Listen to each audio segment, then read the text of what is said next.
mavuto bisa datang mpaka Yesu ate. Jalan kono ifantena sisi zachokadi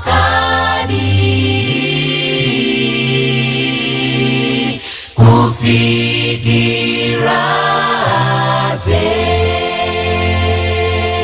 Dimba tima bale wanga kufikira ate. Posa chedwa zonse zita pakubwera buye. Dimba tima bale wanga kufikira ate. Posa chedwa zonse zita pakubwera buye.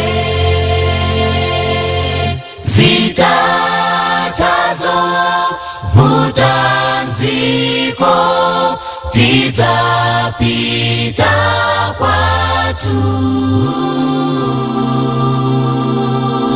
komwe mali lokulibe koma kukondwako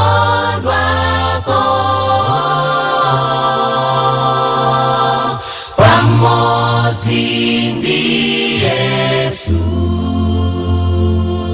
Dimba tima bale wanga kufikira ate. Posa chedwa zonse zita pakubwera buye. Dimba tima bale wanga kufikira ate. Posa chedwa zonse zita pakubwera buye. Pakubwera buye. Pakubwera